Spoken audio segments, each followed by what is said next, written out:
Amazon, zice, încă n-ai învățat nimic, du-te mai învață. Du-te mai învață. Părintele trecea, era în momentele alea, părintele trecea. Știți, odată m-am dus la dânsul și am zis că auzam cum îl gulea lumea, auzam. Și am zis, părinte, dacă ați ști câtă lume vă urește, știu, mă. Deci, eu sunt cel mai lăudat în țara asta, dar zice și cel mai ulit. Nu erau câștigit părintele. Dar l-am văzut odată cum a dat o lacrimă. Că l-a spus, că vedeți cum a dat o lacrimă așa.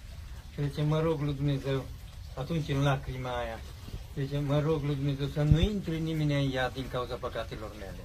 Era și smirit. Pentru că hulesc cârtesc și judecă. Pentru că hulesc și judecă. Ioan Gură de Aur spune clar, cine ești tu, să vorbești de sluga lui Dumnezeu, iar Apostolul Pavel spune, știi interesat, spune, stă sau cade. Răspunzi tu? Vedeți ce frumos, da. Adică părintele se ruga și avea și cuvânt, da, avea și cuvinte din astea de poruncitoare. Mai rar am văzut așa ceva. Știa pe nume, domnule, acum mi-au venit 3 femei din Sibiu, de aici erau. Da. Și-au zis, părintele, m-am dus, avea vreo 16-17 ani. M-am dus cu mama, mai așa la părintele. Și eu m-am tras deoparte, l-auzam cum dă sfaturi, cum vorbește, zice, eu m-am gândit în mintea mea, m-am întors așa. Eram cu spatele cumva la părintele. Doamne, zice, omul ăsta l-a trimis Dumnezeu din cer, o fi trimis de la Dumnezeu din cer. Zice, să ajute poporul ăsta. Și au zis că părintele se întoarce înapoi și zice, da tu, Ana, așa e cum ai gândit. Îți ateză-mă. Dar ea zice de acolo, dar zice, cu mine vorbiți? Da, cu tine vorbiți, dar pe mine nu mă cheamă Ana. Auziți numai, zice, întreabă pe mama, tată. Și când o întreabă, ba, da, te cheamă și Ana. Și pe numele ăsta nu a strigat-o nimeni niciodată, numai părintele Arsenie. Extraordinar. Nu vedeți? Ca să vedeți lucrurile astea, adică cu un om al lui Dumnezeu, cu un om sfânt, cu un om care știe, așa, nu trebuie să-i spui. Și zice, părinte, când am văzut că știu părintele ce-am gândit, mi-o zis și numele de Ana, care nu m-a strigat nimeni niciodată. E clar că omul este. Nu zice, nu-i trebuia cărți, că vezi câte unii că deschide carte. Da, pe Rudi din Făgăraș, ucenicul lui Părinte Arsenie, ați auzit? O trăit până acum recent. Da? Un bătrân de 80 de ani. N-am auzit de la, uite, A venit la mine la Iași, mi-a zis, asta mi-a povestit el autentic.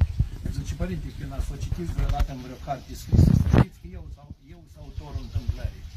El cu verișorul lui s-au pornit în al doilea război mondial, sau ce era război atunci. Și s-a dus la Părinte Arsenie să-i binecuvinteze. Părinte Arsenie pe ăla l-a îmbrățișat, l-a pupat, l-a binecuvântat și ăsta i-a spus, hai, pleacă. Și nu-mi dați o binecuvântare. Ba da, îți dau, zice, dar nu acum că s-a ocupat. Și ei au văzut că trece timpul, părintele nu mai vine, au plecat. Peste 3 ani când vine ăsta din război, vine la Părinte Arsenie să-i mulțumească că s-a întors sănătos, să-l caute. Și Părinte Arsenie îi spune, știi cât ți-ți dator cu o binecuvântare? Cum adică? Păi când a plecat colegul tău în armată, că el l-a binecuvântat cu muretul i frunză, dar tu știam că te întorci de asta, nu s-o dau mai târziu. Ați auzit? Da. Și pe bătrânul ăsta l-am cunoscut, a fost a mine și s-a spovedit. Auzit, da. Părinte, când vedem lucrurile astea și astăzi m-am întâlnit în cetate cu unul care funcționa la primărie. Acolo și a zis, părinte, deci v-am văzut că ați vorbit despre Părintele Arsenie, zice, hai să așa vă îndrăgeți, zice, numai un pic să vă iau în brață. Mă zic să te bucuri.